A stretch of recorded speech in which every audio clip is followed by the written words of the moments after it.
Come again. Hello, and welcome to the American Massage Conference pre-conference broadcast series on Massage Therapy Radio. I'm Felicia Brown, and I'll be your host for this interview and series.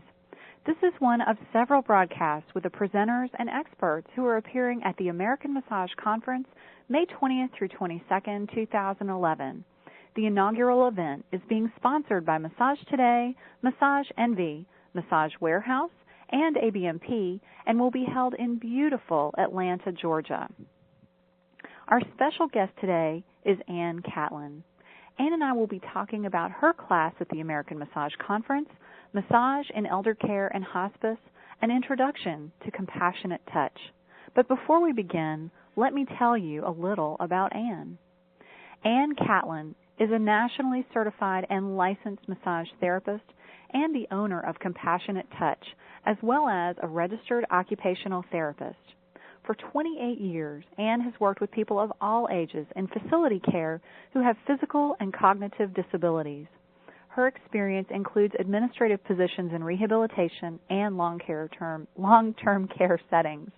She has enjoyed teaching throughout her career and began conducting Compassionate Touch workshops in 2001. Ann lives in Springfield, Missouri, where she is the owner of the Center for Compassionate Touch, the organization that provides compassionate touch training. She also has a massage practice serving elders in facility care and is a hospice volunteer. Ann, welcome to the American Massage Conference pre-conference broadcast series. It's great to have the chance to talk with you and learn more about your class, Massage in Eldercare and Hospice, an introduction to compassionate touch. Thanks, Felicia. I'm excited to be here, and I'm especially delighted to be part of the American Massage Conference coming up in Atlanta. So thank you for having me on the program. Well, we're really glad to have you here. And I'm definitely intrigued by your topic. It's something that I don't know a lot about, and I'm excited to learn more, as I'm sure everyone listening will be. But before we get into that, I wanted to just ask you, why did you want to become involved with the American Massage Conference this year? Well, a couple of things, really. I've always, it seems like through my career, enjoyed being in on projects at the ground level and watching those grow from the very beginning. So that's one reason. And I think the most important reason, though, is I have a lot of respect and admiration for the organizers and wanted to support them in this new endeavor and this project. So I think it's exciting to be there for the very first one. You're right on the money there. I'm so with you. I know that Scott and his team, Monica, Lorna, Robin, and Angie, have done such a great job so far in getting this conference underway and getting the word out there about it. And if you've been to the Canadian Massage Conference, as I have, you've seen just how fun and well put together their conferences are. So I know that this one's going to be great, and I'm really looking forward to it, as I can tell you are. Is there anything in particular, Ann, that you're looking forward to seeing or being a part of at the American Massage Conference?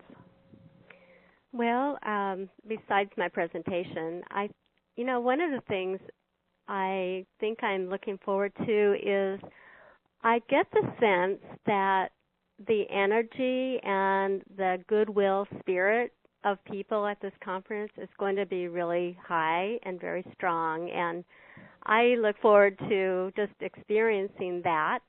I'm going to participate also in the exhibit hall, and as a person who's a bit of an introvert by heart, those sometimes can be a little overwhelming for me, but I really enjoy connecting with the attendees one-on-one when they come by the booth.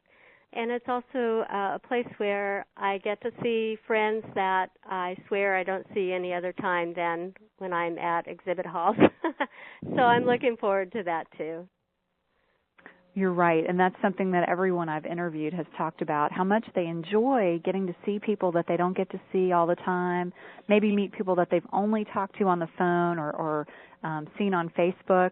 I remember, I think I actually reviewed some of your course materials years ago for another program where it was something like a continuing education program, and I remember thinking, wow, this is one really special person that, the type of work that she's doing.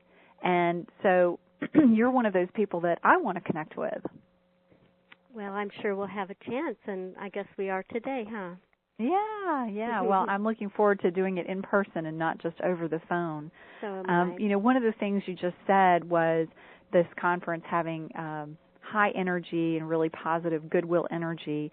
I have to say that I think your work with older adults in hospice really embodies that spirit. I mean, that's really something special. Can you tell me a little bit about what the work is that you do and why we're starting to hear more about massage for older adults and hospice patients? Sure. You know, you're right. We are hearing a lot more about it, and there's a lot of different things happening related to that, and that can explain why that is. You know, we hear a lot about, not only in the massage world, but just in general in our society, about the aging baby boomers, and I know that's no secret to anybody. There are about 78 million of us right now, and this year in 2011, one boomer will turn 65 every 10 seconds. Wow. But the reason why we're hearing more about massage with older adults and hospice care really goes beyond just that. I mean, that's an important statistic, but there are also a lot of changes happening in the eldercare healthcare system and hospice service delivery that's contributing to the growth of massage therapy with those special populations. And it's kind of a complex topic to get into in this interview, but my point is that there are a lot of different things sort of coming together at this point in time, and the opportunities for massage therapists who want to work with this population are greater than they've ever been.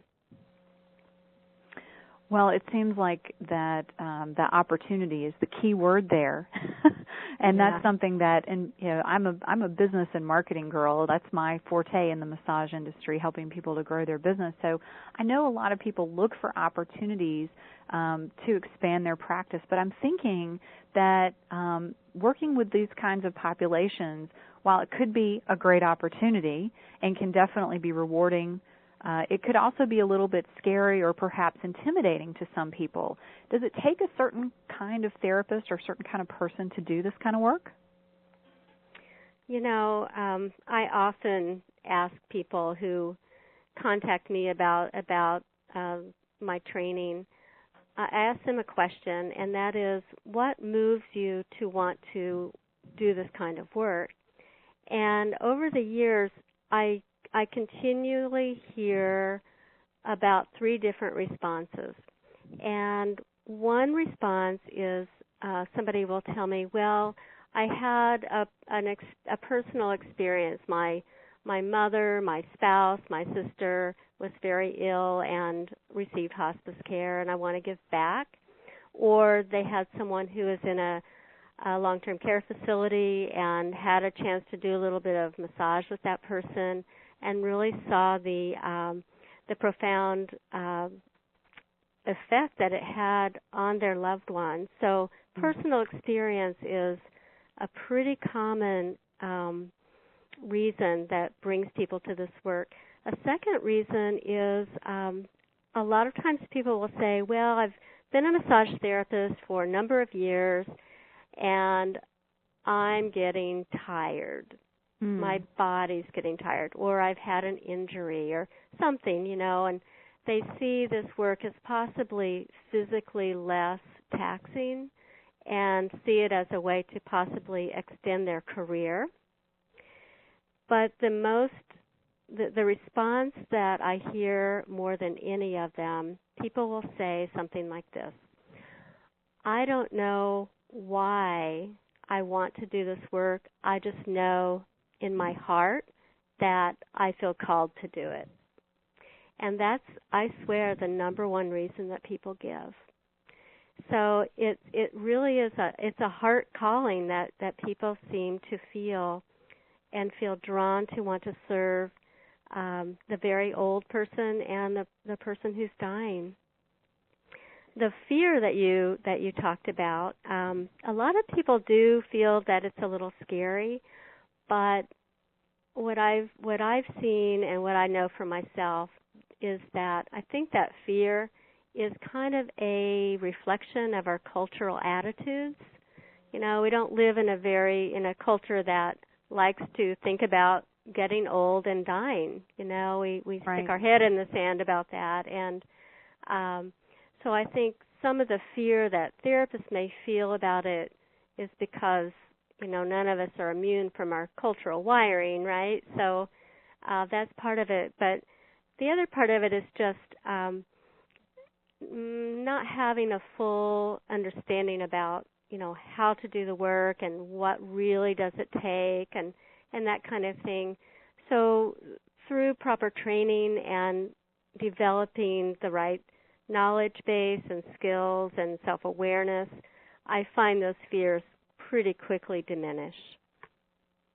Well, I'm sure that you'll talk about that a little bit in your class, and I'll just say from my own experience working not too long ago with someone in hospice care, somewhat unexpectedly actually, working with someone that had ALS, I was terrified. I was absolutely terrified to work in the environment, but it was something I felt called to do nonetheless. I just felt like it was where I was supposed to be at the time. And I found it incredibly rewarding just knowing that I was easing this person's journey a little bit. I'm not sure I can say I played a role in his transition, but I can say that I walked out of that session every single time feeling fabulous and feeling like I'd actually done something that mattered. Would you say that you have that kind of a response when working with people in this type of situation or with this kind of work? You know, I think for those of us who are wired to do this kind of work, I find, and I know that I speak for a lot of other people too, this can be the most profoundly rewarding work you will ever do, both professionally, but I think especially personally. In Compassionate Touch, we have something that we call sacred moments. And what you're describing, having left and just feeling, you feel uplifted and you feel very moved.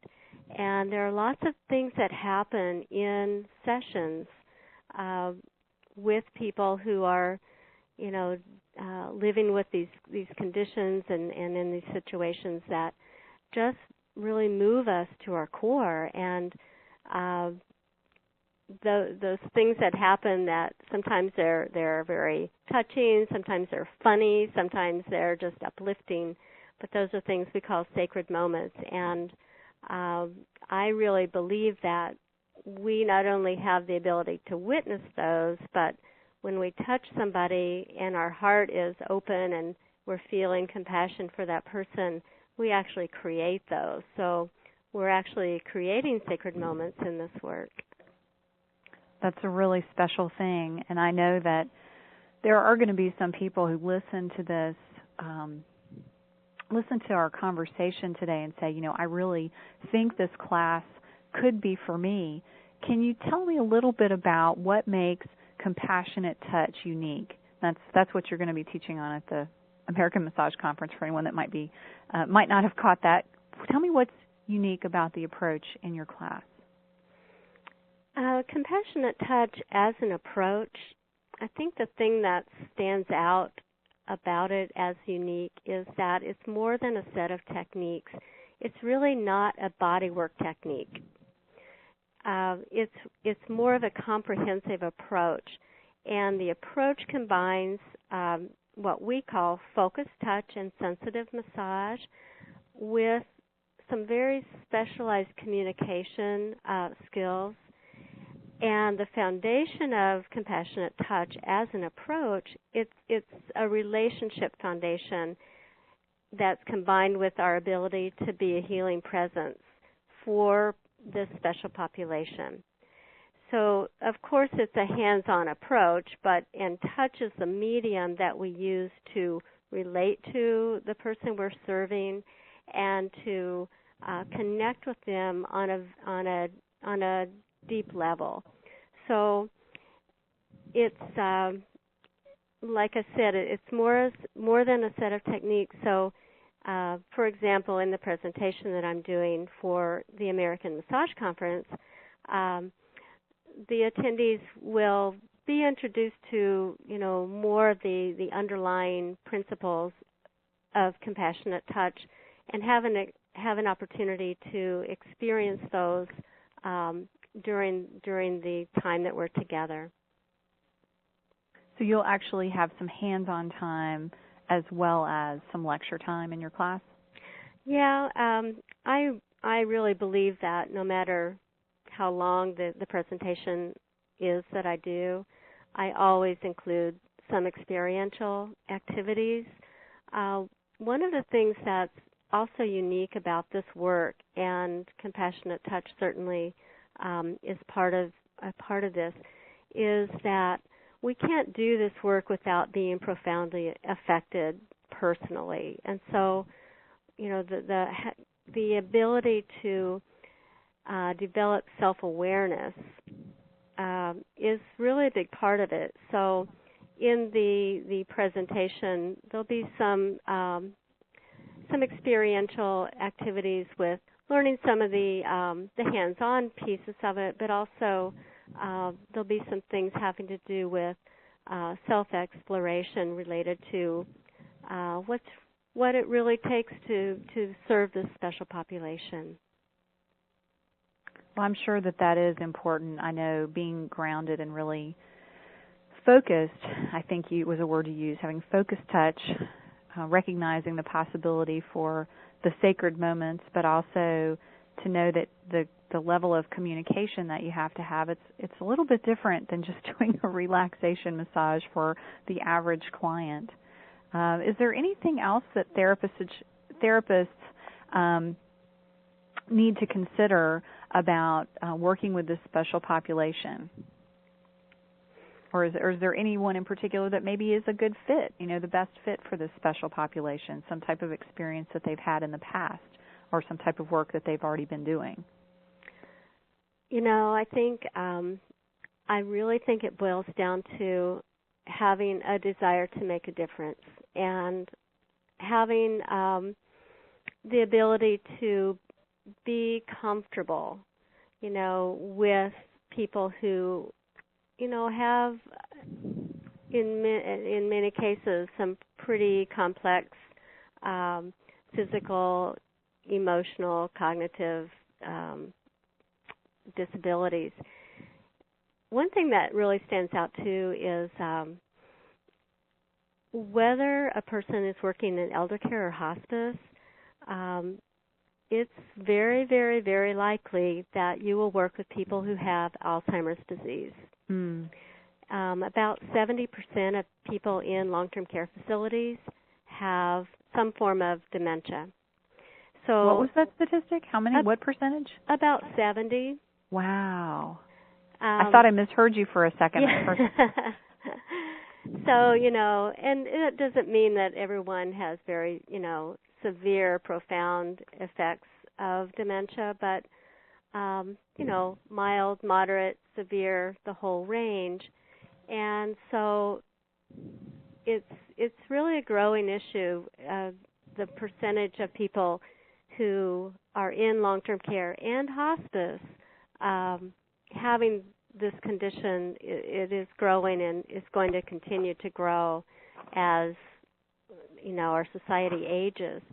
So that's something that I think a lot of massage therapists don't think about. When they think about working in elder care or hospice, may not realize how many people they will be working with who have Alzheimer's disease. And that's actually a very important part of the training that I offer, because it's that's a real different interaction, and certainly very different from a regular wellness massage. So learning how to communicate with and how to understand the disease and understand the behaviors and that kind of thing is just so important. And with a little bit of information, though, and practice of being with people with dementia, that can be really very rewarding work. And if I can say, if I always say to people in my classes, if you want to see sacred moments, work with people who have dementia. Because our ability to make a profound difference in their lives is huge. I would say so. And a profound difference in our own lives, anyone that is choosing to work with these special populations. Just one more question specific to the work on, or the people wanting to do work in this area. I know we talked about it a little bit before, but I'm not sure I got or gave a clear picture. What kind of a potential is there for people that want to work in elder care? I mean, I know we've got the baby boomers, as you were talking about, someone turning 65 every 10 seconds, I think you said. But what are some of the opportunities, or what is some of the potential that is in that type of work? Well, I would say I'm going to reflect back on when I started teaching Compassionate Touch 10 years ago. You know, I've worked in healthcare and long-term care and rehab centers and that for 30 years now. So I know these systems, I know this population very well. And when I started being involved with Compassionate Touch 10 years ago, the assumption, it seemed at that time, was if I want to do massage therapy in, say, long-term care facility or with a hospice organization, I have to do it by volunteering my time. And I noticed early on as I began teaching that was the goal of a lot of therapists who came to the training was, well, I want to volunteer with hospice, so I need some training. Or I want to volunteer in my local nursing home. Well, those days are over. And I know there are still an awful lot of elder care and hospice organizations who are happy to have therapists volunteer their time, but the tide is really turning. And what's happening is that more than ever before, we're having massage therapists brought on either as employees or independent contractors to develop programs in these settings. And there's several different things driving that, not only from the massage community, because we're doing a better job at educating our potential employers about what we can really offer, but also from the other side of the table, so to speak. There's a whole movement in elder care right now, commonly referred to as the culture change movement. And what that's about is changing how we care for elders in nursing homes. And to just try to be concise about this, it's sort of a huge topic, and it's getting a lot of attention right now. But the bottom line for us is, the good news for us is, because much of that effort has to do with what's called person-centered care. And person-centered care is giving people more empowerment, more choice in how they, in their daily routines and the activities that they enjoy. But another part of it is facilities and hospices are required by regulation to look to non-pharmacological approaches for things like pain management, for things like anxiety. So not only do we do very important work and improve quality of life, we can help be an answer to those problems or those challenges that these healthcare systems are facing. So we're doing a better job at educating them, and we love to say in our training that the good news is we're pioneers, the bad news is we're pioneers because it still remains up to us to be proactive in educating, the elder care and hospice communities. But it's not unusual now that I might get a call or be approached by somebody who is a coordinator for a hospice organization saying, we're interested in starting a massage program. Can you give us some pointers on, how we should go about that? So it's an exciting time for those of us who are involved in this work and for people who are considering doing this work. Well, I think everything that you mentioned is really exciting, and I know that I've heard from other presenters that other modalities are being accepted in this way and being integrated into what we think of as traditional medicine, traditional Western medicine. So I know that there's a lot of opportunities emerging out there for massage therapists, and for people that are called to do elder care or hospice work, I think your class is a wonderful place to start, at least based on what I've heard and read about it. I don't know if there's anything else that you want to add about your class or anything that we've missed that you think is important for potential students to hear. Is there anything else you'd like to share, Ann? One thing is that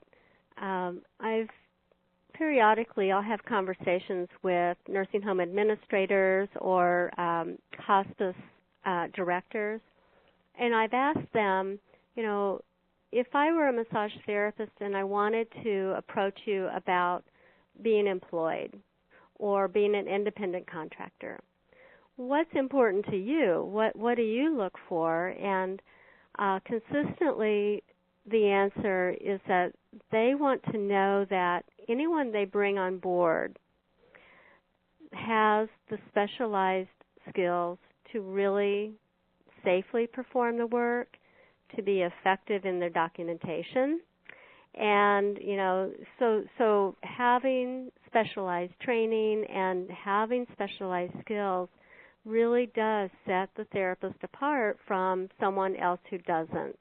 Right. And it's not just me saying that. I think that's important, because if we are approaching these healthcare settings about employing us, we need to be able to, they need to be confident that we're going to, that we have the skills and the credentials, Absolutely. in place.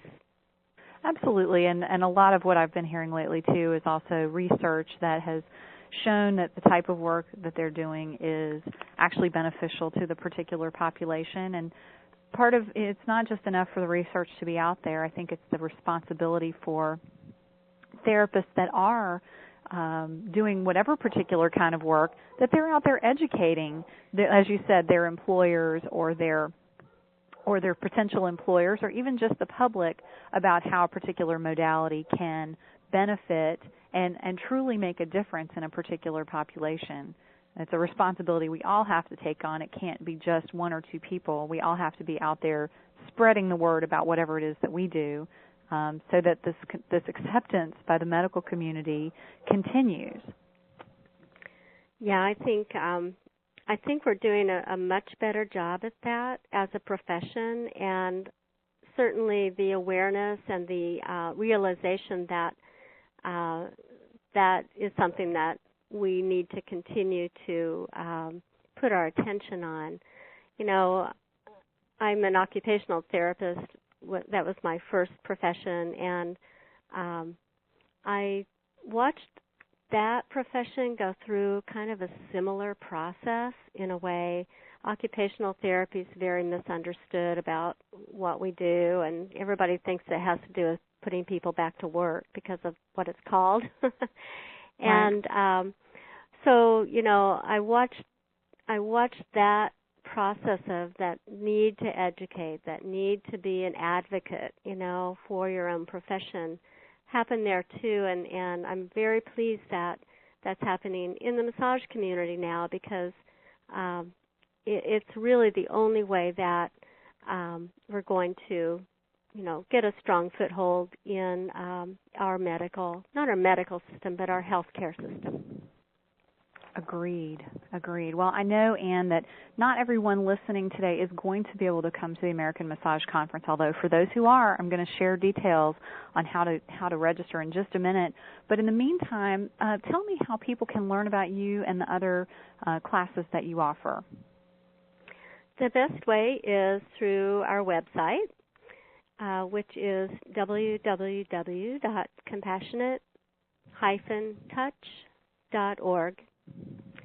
And on there we have descriptions of the training, where our training schedule, where our schedule will be taking us. And I might just mention that this year we've really been able to expand our offerings to locations in the country that we've not been before. Right. And part of that is because we now have additional instructors who've been certified compassionate touch instructors that are located in different areas of the country, and they're allowing us to be able to offer the level 1 workshop, which is our basic workshop, in places that we just haven't been before. So that's exciting, and it's really wonderful that we're able to do that and to expand this work in more areas of the country. Well, that is exciting, and I know it probably frees you up a little bit so you're not trying to teach all the classes yourself. But I remind everybody to go to Anne's website and check out her full schedule of those classes, and I'm sure she's got ways to keep in touch there as well. In the meantime, I want to remind everybody how you can be a part of the American Massage Conference. This event is going to be so much fun, and we really want to invite you to be there. Again, it's the first conference that's going to be held in Atlanta, Georgia, May 20th through 22nd, put together by my friend Scott Dartnell and his wonderful team, Monica, Angie, Lorna, and Robin. They've done a fantastic job of making this an affordable conference for you. Only $40 gets you access to 25 free one-hour CE classes.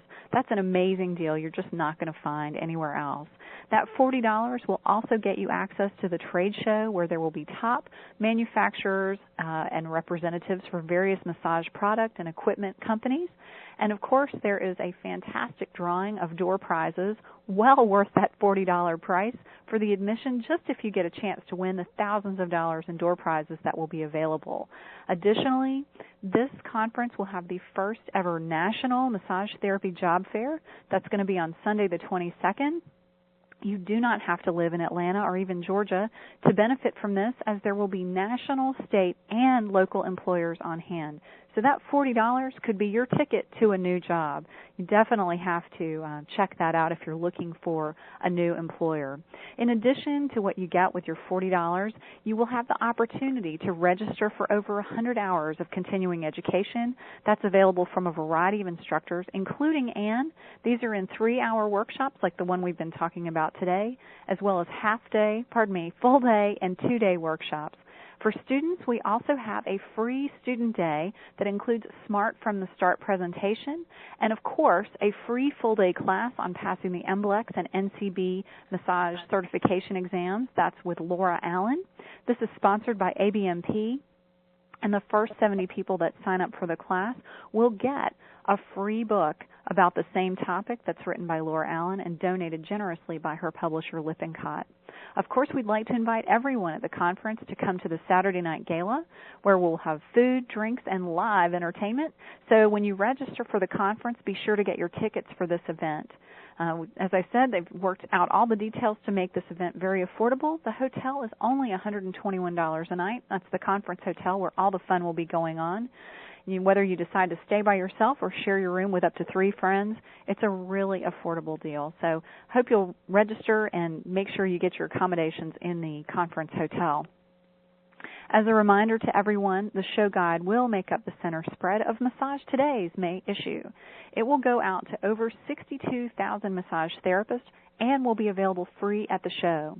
Now, this is the first nationally circulated conference show guide and has some amazing advertising opportunities. So if you are a vendor or an educator that's listening in today and you want to get some great exposure for your products or classes, please contact Sandy Pierce at Massage Today for details on being a part of the show guide. Now, of course, the American Massage Conference could not happen without the support of all of our global sponsors, including Massage Envy, Massage Warehouse, ABMP, and Massage Today. We thank all of them for their support in this year's event. If you'd like to find out how you can attend the American Massage Conference, May 20th through 22nd in Atlanta, Georgia, and meet Ann, of course, attend her class and the classes of the other amazing presenters at this year's event, please visit the official conference website at www.americanmassageconference.com. We also invite you to stay connected with us on Facebook at www.facebook.com/American Massage Conference. I hope that after today's discussion, everybody listening is ready to come to Atlanta and to take Ann's class, Massage in Eldercare and Hospice, an Introduction to Compassionate Touch. Ann, thank you so much for taking the time to be with us today and sharing your knowledge and passion for this really exciting work. I know a lot of people are looking forward to taking your class. I hope I can get in on it too, and certainly meeting you at the American Massage Conference. Thank you so much for having me on the program, and I just want to say that I'm looking forward to seeing everyone in Atlanta. Well, we're looking forward to seeing you too. Everyone, this is Felicia Brown, and on behalf of everybody from the American Massage Conference and Massage Therapy Radio, I want to thank you for tuning into this broadcast of the American Massage Conference pre-conference broadcast series. Please remember to check back for upcoming interviews each week between now and May 20th. We look forward to seeing you in Atlanta in May. Thanks again for tuning in, and have a fabulous day.